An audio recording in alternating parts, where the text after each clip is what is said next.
Let me ask you this, what makes a great looking cabin? We're here in the Appalachian Mountains and I want this cabin to reflect that mountain feel, the nature, the wildlife, the trees. As I was going to houses for work-related projects, that's when it hit me. All those craftsman rustic style houses all have great timber framing entrances. It automatically sets the tone of the house. I think they look stunning and I'm sure that my future Airbnb guests will think that too. So I needed to build one as well, but what is it called again? Oh yeah, heavy timber. So I got a little carried away when I ordered that stuff and I'm only realizing now that this is massive and I'm not really sure I'm going to install it by myself, if that's even possible. I am Tristan, aka the DIY Cabin Guy, structural engineer by day and cabin builder in the making on the weekends. Even though I have no prior building experience, I decided that I would build a 400 square foot cabin by myself to rent on Airbnb, and I am showing you every step of the way. So let's get back to work.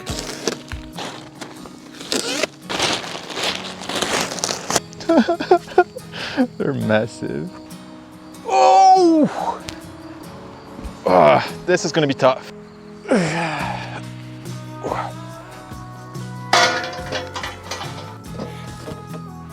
Whoop, whoop, whoop, whoop, whoop.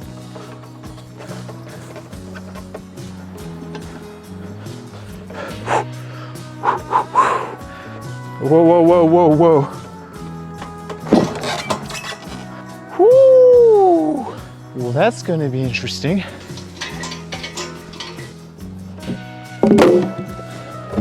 Oh!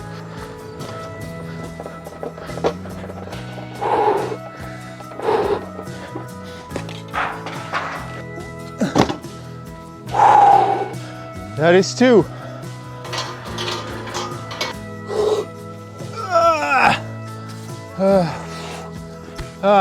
Now it's just 6 by 6 post. But I have no energy left already. This is better than CrossFit. It's probably not what you think would be necessary when building a cabin, but I'm showing you every aspect of it. No sugar coating. Whoa.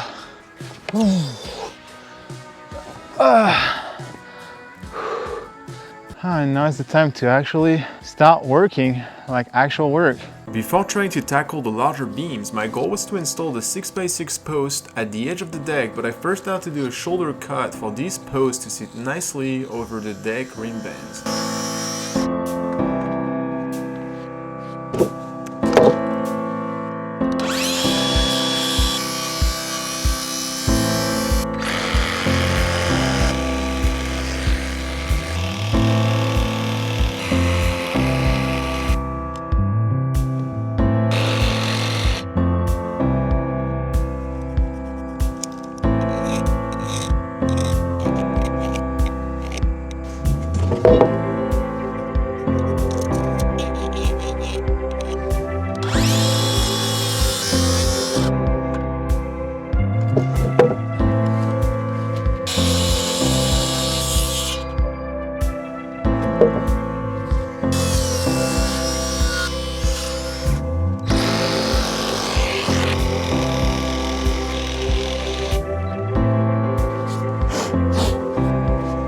Nice!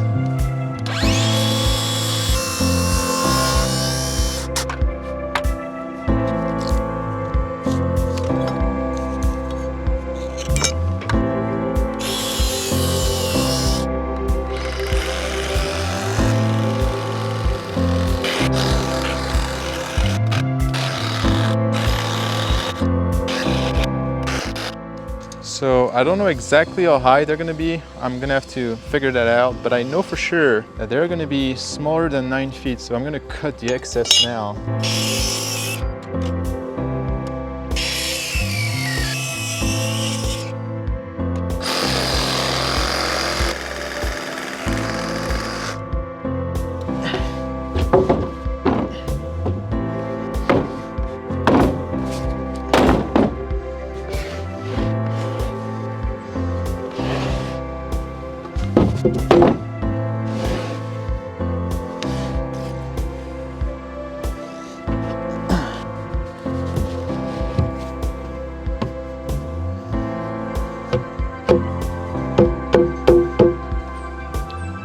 Yeah, that's not good. This is better. what to do.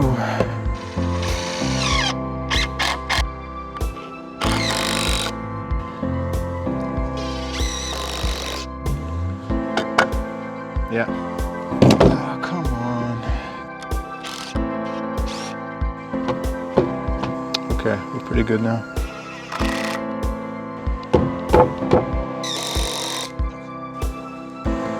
Okay, this is good here.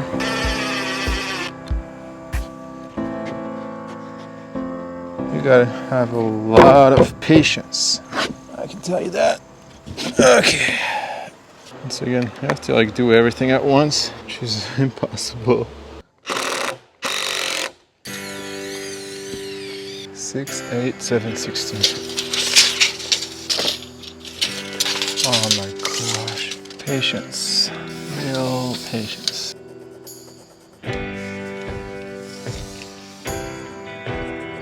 If you paid attention to the deck video, I placed my first joist at 8 inches and then everything at 16 because I knew my post was going to be here, and as you can see here, I have nothing clashing with it. That's why you have to think for a minute before laying your joist if you're going to have post in the way.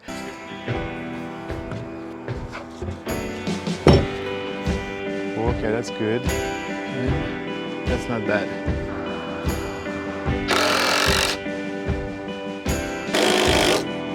So now I guess I'm gonna have to brace it to something here.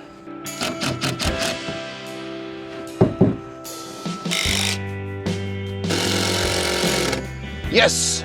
Another one. All right, let's keep going.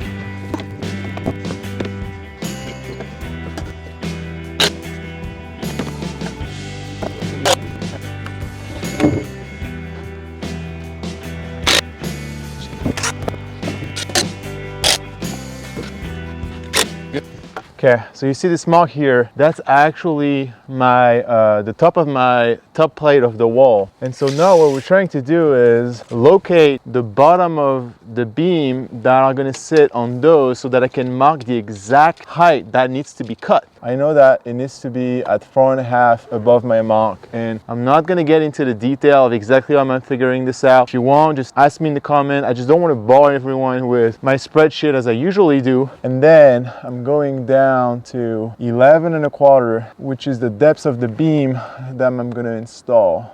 This is where the bottom of the beam should be. And I gotta do the same thing on the other side. That could work. So I'm shooting a line, which is gonna allow me to mark the top of all my posts to be exactly where they should be.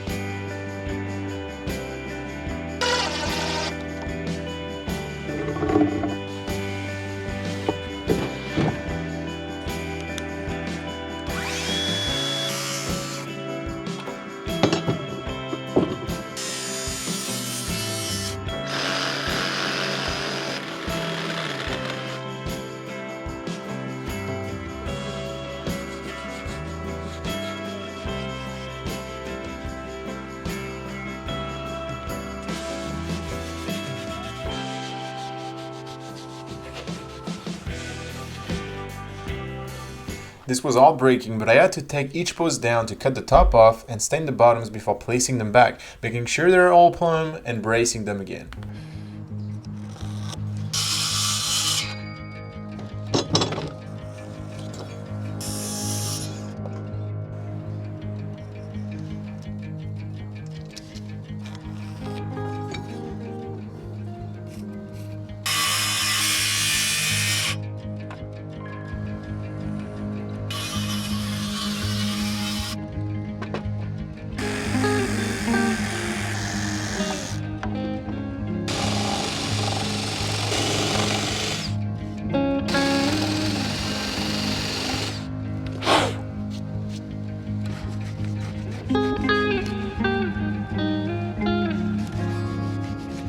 Okay, I'm gonna do a little test. Make sure that everything is good before we bring the big one. And so this is nice and level. Oh, you should see this. This is perfect, perfectly level. Flush with my line and also level.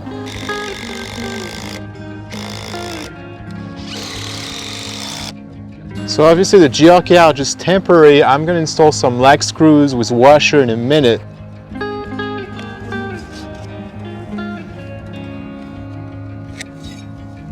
Okay, how do you cut this? It's massive.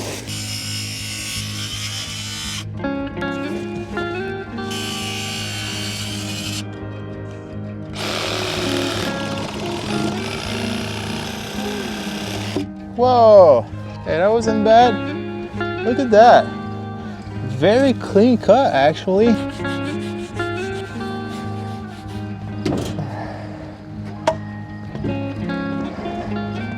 Come on, big baby. Coming with me. Whoa! I don't know how that's gonna pan out. All right, so what if kind of set it here?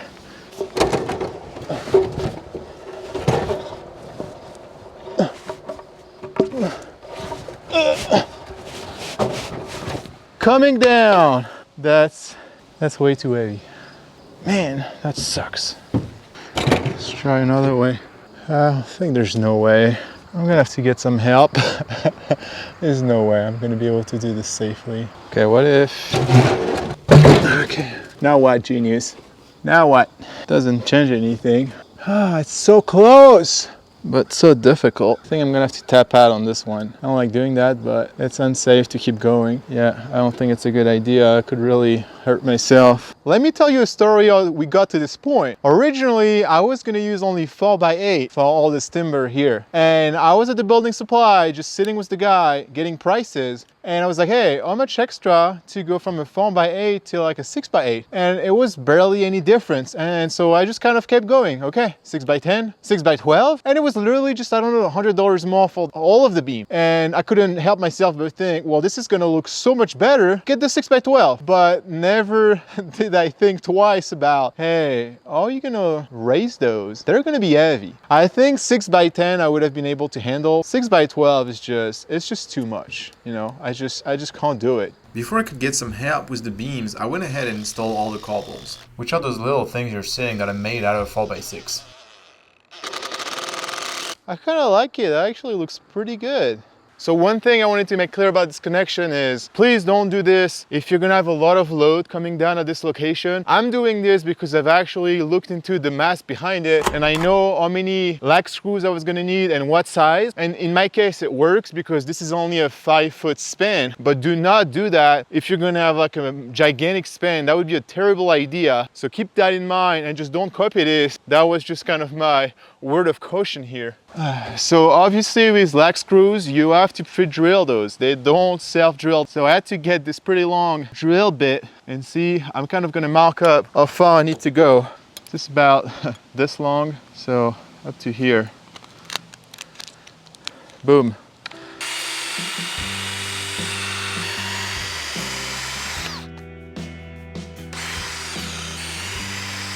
Okay. So now it's the fun part. So we're gonna see if the impact driver can take it.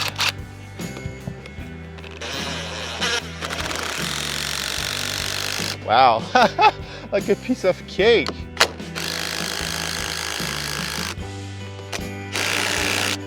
Okay, so that's one.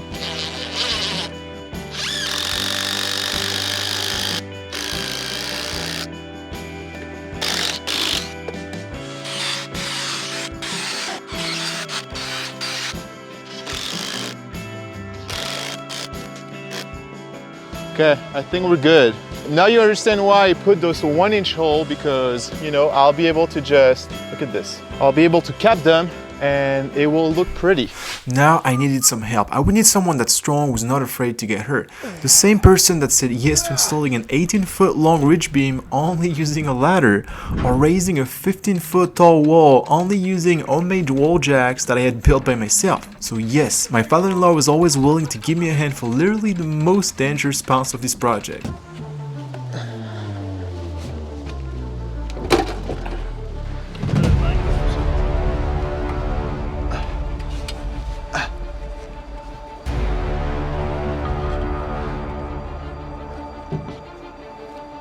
Okay.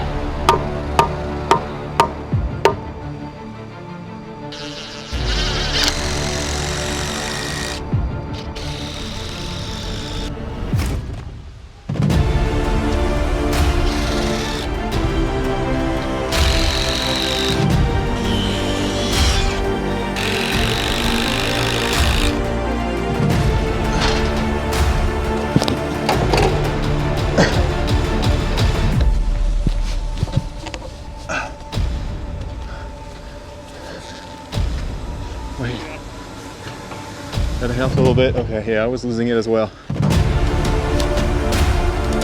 Oh, good. Okay.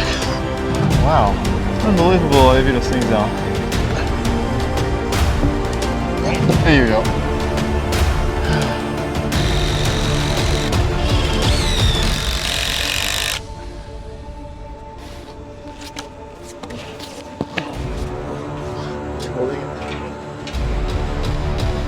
Okay, wait. Wow. Well, nothing broke, so let me remove this yet. Let's try again. Okay, put it first. Yeah, let's put it first. Okay, let me slide. Okay. Okay.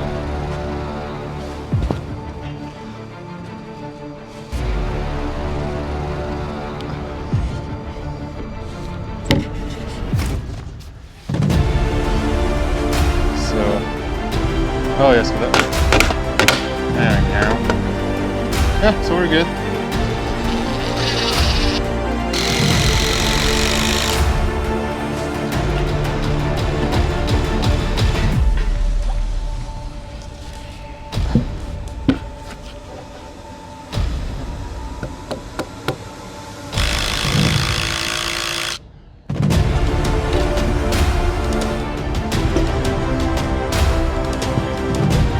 Yeah.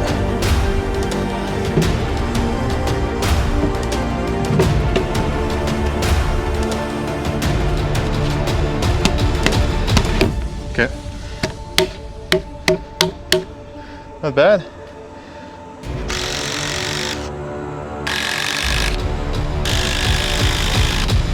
Oh, you wanted to see more? Ah, don't worry. Just click on that link for the next episode to see more progress on that heavy timber front porch. Okay, I'll see you there.